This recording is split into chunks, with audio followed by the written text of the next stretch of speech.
ഇത് ഞാൻ അച്ചായന് വേണ്ടി പർച്ചേസ് ചെയ്താണേ. ഇവിടെ ഇരുന്ന് ഒറ്റയ്ക്ക് കുടിച്ചു തീർത്തോണം.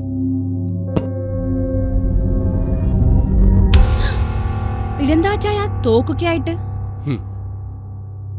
20 വർഷങ്ങൾക്ക് മുമ്പ് എൻ്റെ ജീവിതത്തിലേക്ക് കടന്നു വന്നവളാ നീ. ഒരു സെക്കൻഡ് വൈഫായി തന്നെ ഞാൻ കണ്ടിട്ടില്ല. ഇപ്പോൾ നീയായിട്ടെല്ലാം തകർത്ത് കളഞ്ഞു.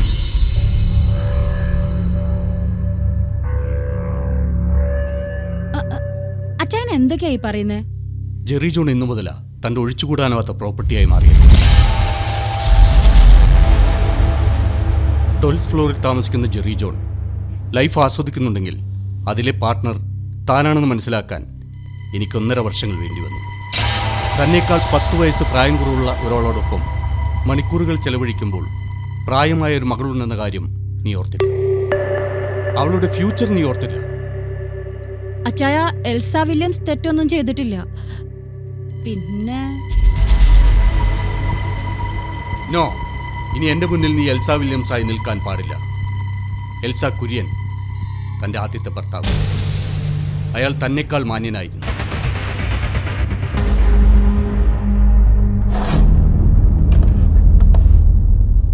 എനിക്ക് സംസാരിക്കാനുള്ളത് എൽസ കുര്യനോടാണ്. 3 ക്വസ്റ്റ്യൻസ് ചോദിക്കാനുണ്ട് എനിക്ക്. അതിന് വ്യക്തമായ മറുപടി തന്നാൽ ഇവിടെ ഒരു പൂക്കാലം വിരിയും, അല്ലെങ്കിൽ ഈ തോക്ക് ഇവിടെ ഒരു പുകപടലം സൃഷ്ടിക്കും. അന്തരീക്ഷം മലിനമാകും, ഒരു ദുരന്ത ഭൂമിയെ പോലെ. താനിവിടെ വന്നിരിക്കും. വില്യം ആൻഡ്രൂസ് തോറ്റുപോയിട്ടുണ്ടെങ്കിൽ അത് പെണ്ണെന്ന വർഗത്തിന് മുന്നിൽ മാത്രം. എൻ്റെ ഈ തോൽവിയെ എന്നിൽ നിന്നും സംരക്ഷിക്കാൻ എൽസ കുര്യന് സാധിക്കുമെന്ന് തോന്നുന്നുണ്ടോ? ഇവിടെ ഈ മുറിയിൽ സംഭവിക്കാൻ പോകുന്ന തൻ്റെ മരണം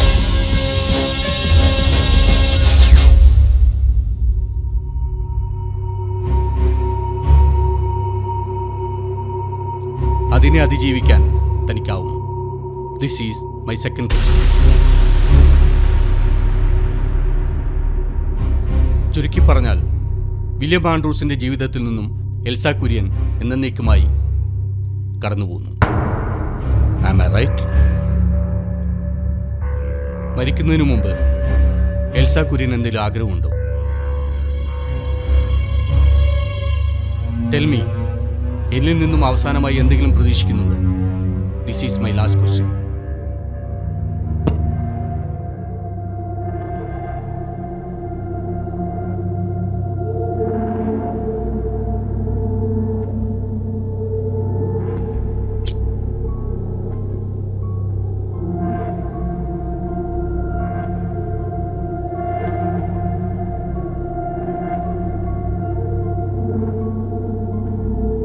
തന്നെ പോലെയുള്ളവർ ഒരുപാട് പേരുണ്ട് ഈ ബാംഗ്ലൂർ സിറ്റിയിൽ. ഇനിയെങ്കിലും തനിക്ക് സംഭവിച്ച കാര്യം എന്താണെന്ന് അവരെല്ലാം അറിയണം. അവരോരോരുത്തരുടെയും നെഞ്ചിൽ തറക്കണം ഇത്. അതായിരിക്കണം വില്യം ആൻഡ്രൂസിന്റെ സന്തോഷം.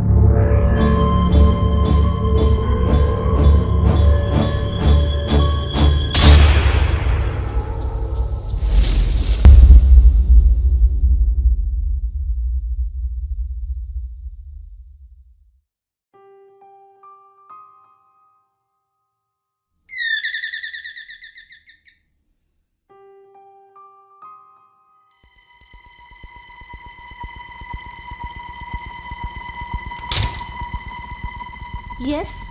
I am police officer Devananda. Come.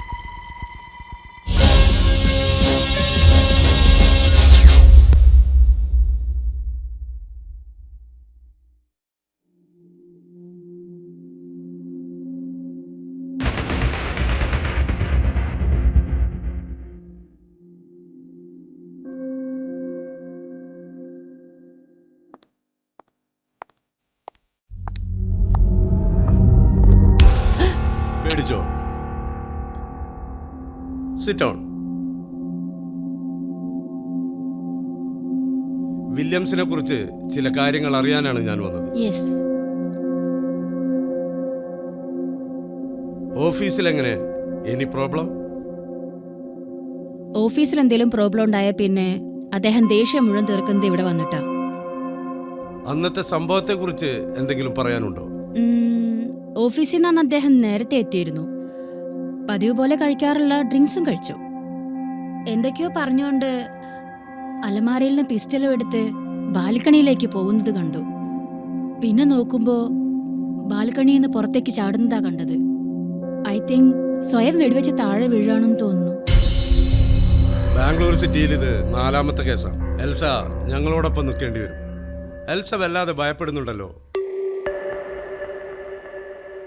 ഏയ്, അങ്ങനെയൊന്നുമില്ല. ഒരു പോലീസ് ഓഫീസർ എന്ന നിലയ്ക്ക് ഞങ്ങൾക്ക് സംശയങ്ങളുണ്ടാവും.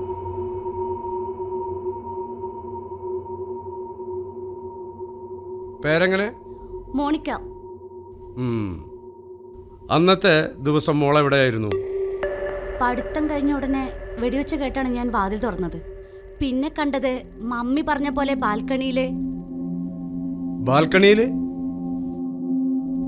ബാൽക്കണിയില് ഡാഡി വെടിവെച്ച് താഴെ വീഴുന്നതാണ് കണ്ടത്.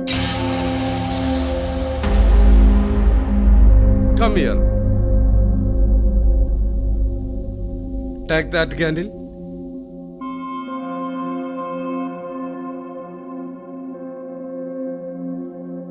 സർ, അവളെ അതൊന്നും പഠിപ്പിച്ചിട്ടില്ല. മമ്മി അതൊക്കെ പറയും. Come on.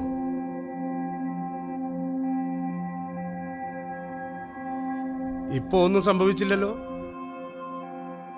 ആ തോക്കിന്റെ ലൈസൻസ് ആരുടെ പേരിലാണ്? അത് വില്യംസിന്റെ പേരിലാണ് അതിന്റെ ലൈസൻസ്. അതുകൊണ്ട് തന്നെ അത് പോലീസുകാർ അന്ന് തന്നെ കൊണ്ടുപോയി. വേറെ തോക്ക് വല്ലതും നിങ്ങളുടെ പേരിൽ? നോ. തൽക്കാലം ഈ സിറ്റി വിട്ട് രണ്ടുപേരും എങ്ങും പോവരുത്. ഓൾറൈറ്റ്?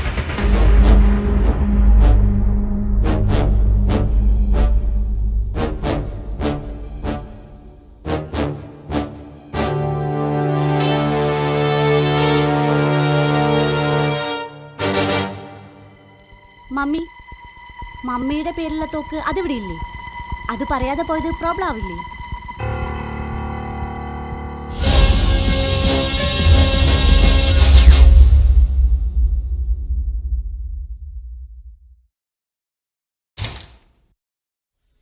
മമ്മി 3 മാസത്തെ ഫീസ് കൊടുക്കണം. പറ്റൂ? നോക്കട്ടെ. ജെറി അങ്കിളിനോടേ ഞാൻ കുറച്ച് ക്യാഷ് വെച്ചിട്ടുണ്ടായിരുന്നു. കിട്ടുവാണേ നാളെ കൊടുക്കാം. എന്റെ മമ്മി, ഈ ജെറി മമ്മിക്ക് വേറെ ആരുമില്ല ചോദിക്കാൻ. നമ്മളെ സഹായിക്കാൻ വേറെ ആരാ മോളെ ഉള്ളത്? നിന്റെ ഡാഡി മരിച്ചേ പിന്നെ മമ്മി ജോലിക്കൊന്നും പോകുന്നില്ല എന്ന് നിനക്ക് അറിഞ്ഞൂടെ? ഒരു ഇൻഷുറൻസ് കമ്പനിയിൽ ഇവിടെ കിട്ടുന്ന തുച്ഛമായ കാശ് കൊണ്ട് നമുക്ക് വല്ലതും ജീവിക്കാൻ പറ്റുമോ ഈ ബാംഗ്ലൂർ സിറ്റിയില്? ഞാൻ ഇനി പഠിക്കാൻ പോണില്ല. ഞാൻ വല്ല ജോലിക്കും പൊക്കോളാം. അതിനാണോ നിന്നെ ഇത്ര കഷ്ടപ്പെട്ട് പഠിപ്പിച്ചത്? ജോബിനെ കുറിച്ചൊന്നും നീ ഇപ്പൊ ചിന്തിക്കണ്ട കേട്ടോ. എന്തെങ്കിലും ചെയ്യും.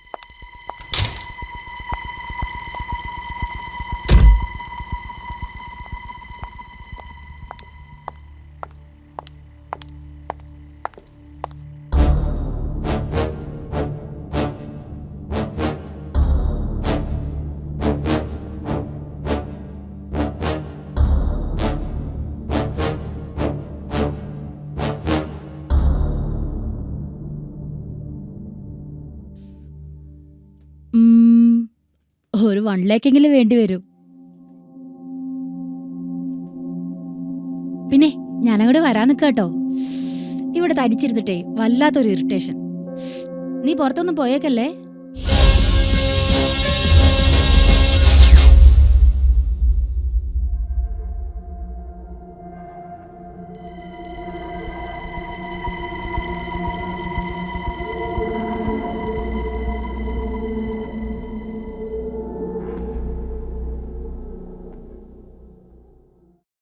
എനിക്കൊന്ന് ഓഫീസിൽ പോകണം. ഒരു മീറ്റിംഗ് അറേഞ്ച് ചെയ്യാനുണ്ട്. ഞാൻ പണം വാങ്ങാൻ വേണ്ടി മാത്രം വന്നതല്ല. സോറി, നമ്മൾ ചില ശീലങ്ങൾ മാറ്റേണ്ടിയിരിക്കുന്നു. മോണിക്ക വളർന്നുകൊണ്ടിരിക്കുകയല്ലേ. ഇനി എത്ര കറുപ്പിച്ചെടുത്താലും കാലം പോകുന്നതിനനുസരിച്ച് നമ്മുടെയൊക്കെ പ്രായം നമ്മളിൽ പ്രകടമാവുന്നത് കണ്ടില്ലെന്ന് നടിക്കാൻ പറ്റില്ല.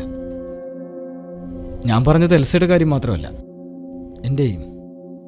അമ്മ നിർബന്ധിക്കുന്നുണ്ട്. എത്രയും പെട്ടെന്ന് എനിക്ക് മാരേജിന് നിന്ന് കൊടുത്തേ പറ്റൂ. തീരുമാനിച്ചോ അത്?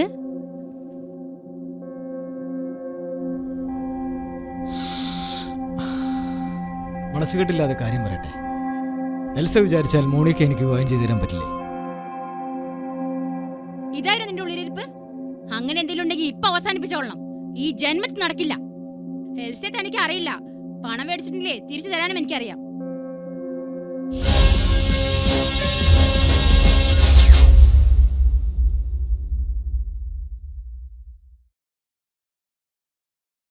പണം ഞാൻ ചോദിച്ചില്ലല്ലോ, ധൃതി വെക്കണ്ട. പണം തന്നെ ഒഴിവാക്കാനാണോ? ഒഴിവാക്കിയത് നീ തന്നെയല്ലേ? മോളെ പൊന്നുപോലെ നോക്കിക്കോളാം ഞാൻ. എന്റെ ചെറിയ അതിന് അവളോട് സമ്മതിക്കണ്ടേ? ഞാൻ പറഞ്ഞ് സമ്മതിപ്പിച്ചോളാം. I can.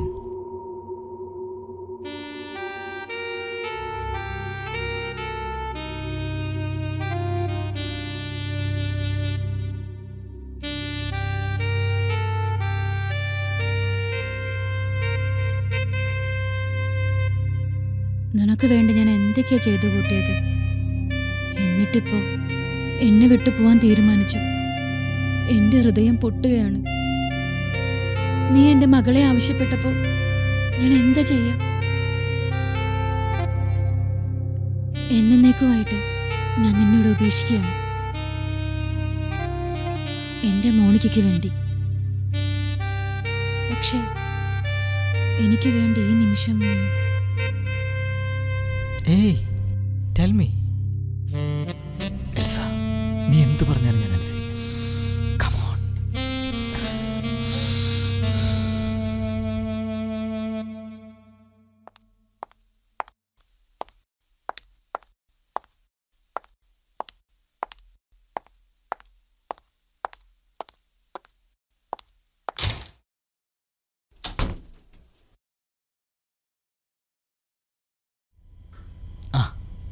മോണിക്ക, ജെറിക്ക് നിന്നോട് എന്താ പറയാനുണ്ടെന്ന്.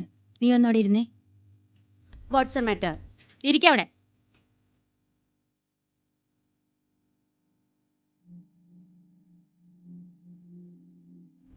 മമ്മി വിളിച്ചിട്ടാണ് ഞാൻ വന്നത്, മോണിക്കയെ കാണാൻ. Tell me.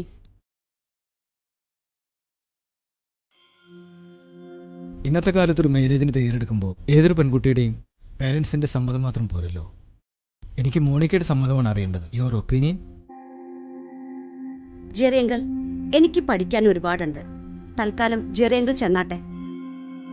മോണിക്ക, ഞാൻ സീരിയസ് ആയിട്ടാണ് സംസാരിക്കുന്നത്. മമ്മി സമ്മതിച്ചാലും നടക്കില്ലെന്നാണോ? നോ വേ, നടക്കില്ല. മമ്മി ഞാനും തീരുമാനിച്ചു കഴിഞ്ഞു. You may please take and leave now. പോയില്ലെങ്കിൽ എനിക്ക് പോലീസിനെ വിളിക്കേണ്ടി വരും. ജെറിക്ക് എന്തെങ്കിലും പറയാനുണ്ടെങ്കിലേ അത് കേട്ടിട്ട് എന്റെ മുകളിൽ കിടന്നുറങ്ങുള്ളൂ. ഇരിക്കവിടെ. നോ, നിങ്ങളിനി ഇതിന്റെ പേരിൽ ഒരു വഴക്ക് വേണ്ട. I will leave now.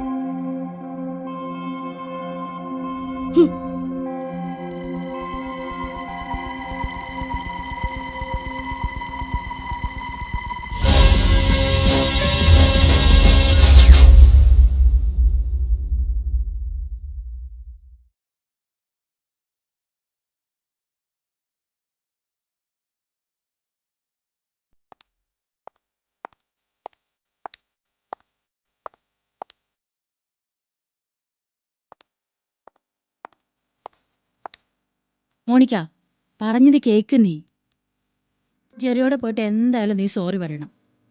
നീ ചെയ്ത ഒരിക്കലും ശരിയായില്ല മോളെ. മറ്റു കാര്യങ്ങളൊക്കെ പിന്നെ. നിനക്ക് ഇഷ്ടമായില്ലെങ്കിൽ വേണ്ട. അയാളെ ഇവിടെ വെച്ച് അപമാനിച്ചത് ഒട്ടും ശരിയായില്ല. നീ പോയി സോറി പറ. മമ്മിക്ക് അയാളെ തൃപ്തിപ്പെടുത്തിയിട്ട് എന്താ എതിരുന്നായിരുന്നു? അയാൾ നമ്മുടെ ആരാ?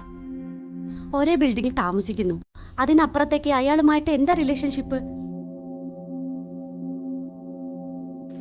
നീയേ ഇപ്പൊ എന്ത് പറയണ്ട ചെവി കയറത്തില്ല. പോയി സോറി പറ. ഇല്ല മമ്മി, എന്നെ കൊണ്ടാവൂല. സോറി പറയാൻ മാത്രമുള്ളത് തെറ്റും ഞാൻ ചെയ്തിട്ടില്ല.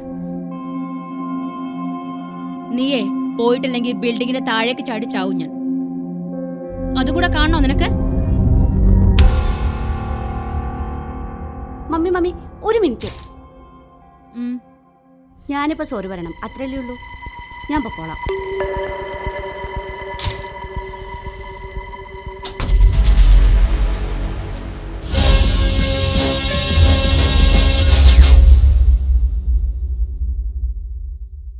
ഇനി പറയ്, എന്താ തന്റെ പ്രോബ്ലം? പ്രോബ്ലം എന്താന്ന് അറിയില്ലല്ലേ തനിക്ക്? എന്റെ ഡാഡി മരിച്ചത് എങ്ങനെയെന്ന് അറിയേണ്ടത് എനിക്ക്. നിങ്ങൾ കാരണമാണ്, മമ്മിയുമായുള്ള നിങ്ങളുടെ അഫെയർ കാരണമാണ്. വൈകിയാണെങ്കിലും അത് മനസ്സിലാക്കിയ ഡാഡീനെ മമ്മി വെടിവെച്ച് കൊല്ലുന്നത് ഞാൻ കണ്ടതാണ് ഈ കണ്ണുകൊണ്ട്. പോരാത്തതിന് വാച്ച്മാൻ പറഞ്ഞത് എന്താന്ന് അറിയേണ്ടത് എനിക്ക്.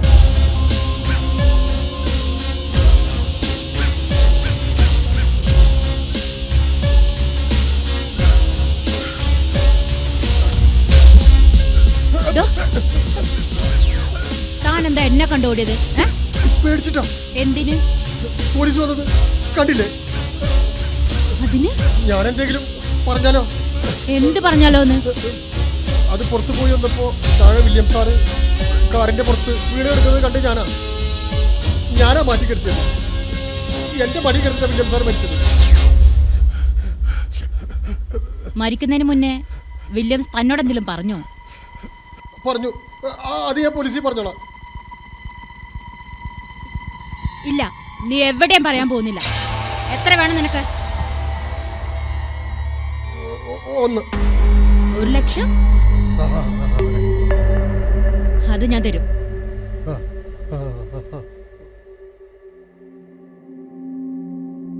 വാച്ച്മാൻ പറയും ആ സത്യം, ഇല്ലെങ്കിൽ ഞാൻ പറയിക്കും.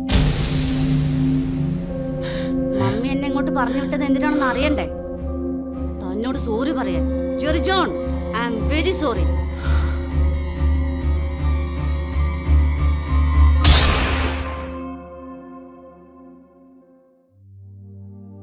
ഞാൻ ജെറിയങ്കളിനോട് സോറി പറഞ്ഞമ്മേ.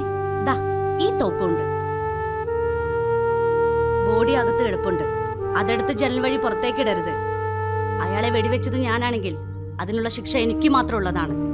പിന്നെ ഒരു കോടതിക്കും എന്നെ വിട്ടുകൊടുക്കാതെ മമ്മി തന്നെ എനിക്കുള്ള ശിക്ഷ നടപ്പിലാക്കണം. അതിലൊരുണ്ട കൂടെ ബാക്കിയുണ്ട്. Come on!